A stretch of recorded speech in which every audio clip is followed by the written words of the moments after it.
Halo, salam jumpa di Joko CC Learning Series. Kali ini kita akan membahas tentang pengenalan interface Moodle secara umum untuk e-learning Universitas Budi Luhur.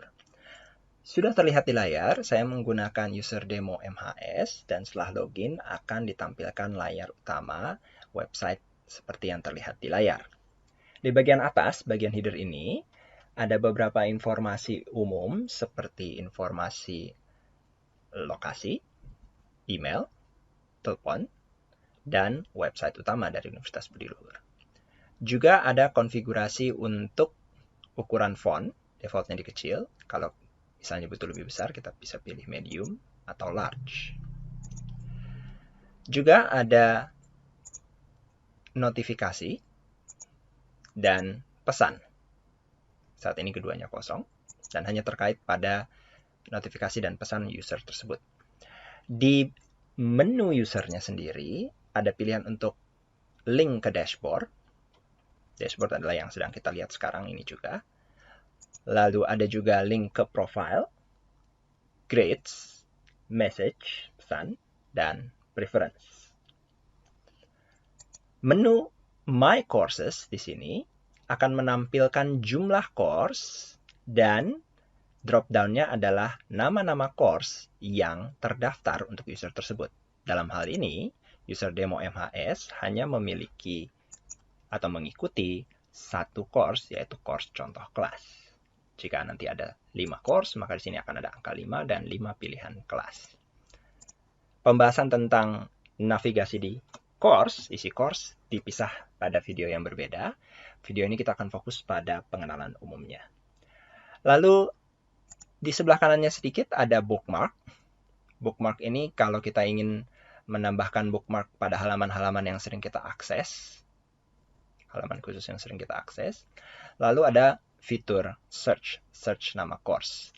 Namun, pada e-learning Universitas Budi Luhur, kalian hanya bisa mengakses course-course yang memang kalian ambil di dalam kartu rencana studi atau beberapa course terbuka yang memang bisa diakses umum.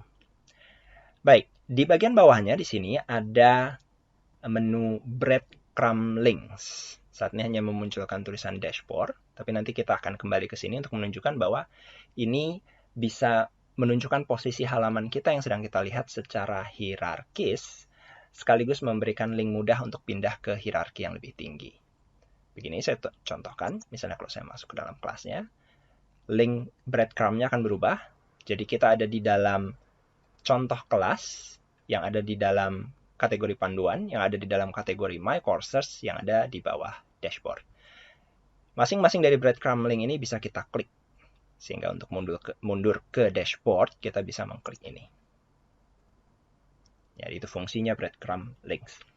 Berikutnya di bawahnya ada toolbar yang berisi beberapa icon untuk memudahkan akses. Yang selalu ada adalah kalender.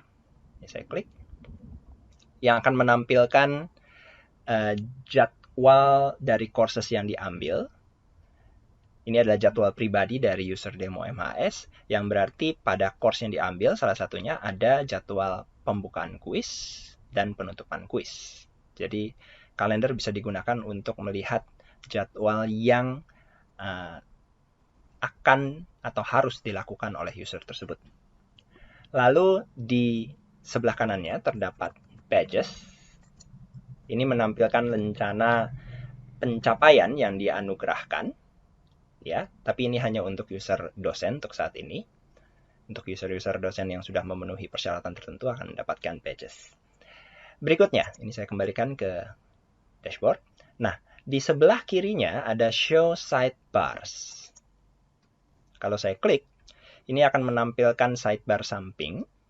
Defaultnya adalah memang di hidden, tapi begitu kita tampilkan, sidebars ini akan menampilkan pada dashboard beberapa informasi tambahan seperti clock untuk menunjukkan jam server. Ini berguna untuk menunjukkan jam yang digunakan di server dan jam dari komputer kita sendiri. Khususnya kalau kita ada di zona waktu berbeda, misalnya di waktu Indonesia Tengah atau waktu Indonesia Timur, atau di negara yang berbeda. Tolong diingat bahwa jadwal-jadwal yang ditampilkan adalah berdasarkan jadwal jam yang ada di server. Lalu, ada navigasi, peta navigasi situs, termasuk link ke halaman utama, halaman yang bisa diakses secara umum, site-wide, dan halaman course yang terdaftar. Dalam hal ini kalau saya klik lagi, karena user demo MHS terdaftar di kelas contoh kelas, ini bisa masuk ke dalam contoh kelas.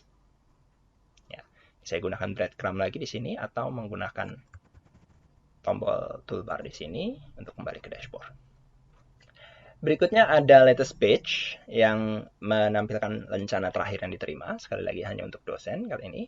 Dan upcoming event, ini adalah kegiatan, sebagian kegiatan yang akan terjadi di masa mendatang yang terkait dengan course yang diambil oleh user tersebut. Dalam hal ini misalnya diingatkan bahwa kuis pertemuan ini dibuka hari ini, tanggal ini, jam segini, dan seterusnya. Jadi ini merupakan cuplikan dari kalender. Sangat berguna untuk mengetahui deadline-deadline dari tugas, kuis, atau kegiatan yang lain. Baik, sekarang sidebars-nya saya sembunyikan. Dan ini adalah isi dari dashboard utamanya sendiri. Di bagian atas, ini adalah pengumuman atau informasi utama yang bisa berubah sesuai kebutuhan. Di bagian tengah di sini ada tentang panduan dan beberapa informasi untuk khusus dosen. Panduan dimasukkan ke dalam sebuah course tersendiri yang sifatnya enrollment secara pribadi. Namanya panduan penggunaan e-learning, jadi bisa di-enroll secara pribadi. Dan di bawahnya terdapat course overview. Daftar course yang diikuti, yang disebut dengan course overview ini, akan menampilkan seluruh course yang diikuti oleh user tersebut.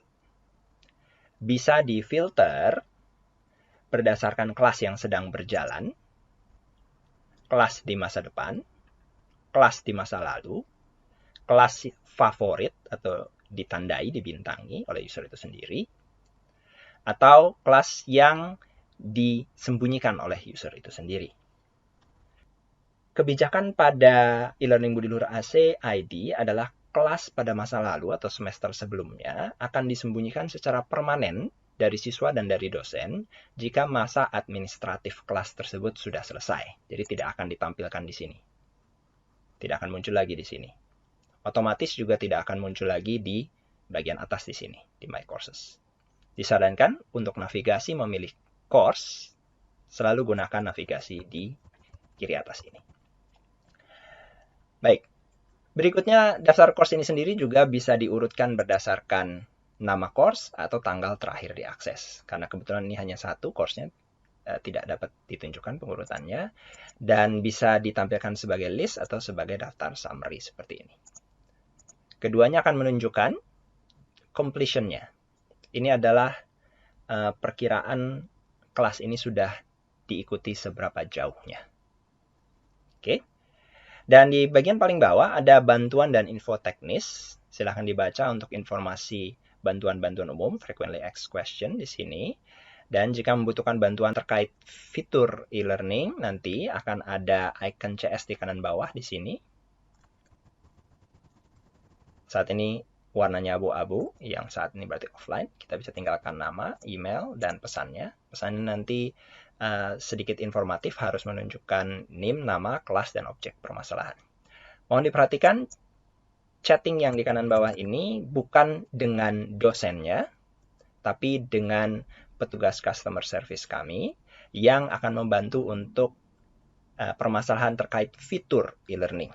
Untuk beberapa permasalahan umum seperti masalah administratif, perlu diselesaikan dengan ranah akademis dan administratif terlebih dahulu. Baik, dan terakhir adalah informasi tentang beban server. Ya, di sini ditunjukkan misalnya beban servernya sekitar 5% saja dari kapasitas maksimum. Dan kalau bebannya di atas 80% dan kalian mendapati sedikit perlambatan, maka itu adalah hal yang wajar. Namun perlu diketahui bahwa kapasitas dan kemampuan kami memadai untuk memberikan pelayanan yang tidak terganggu. Demikian sedikit penjelasan umum dari pengenalan interface Moodle. Silakan subscribe untuk mendapatkan update informasi Moodle lainnya. Terima kasih.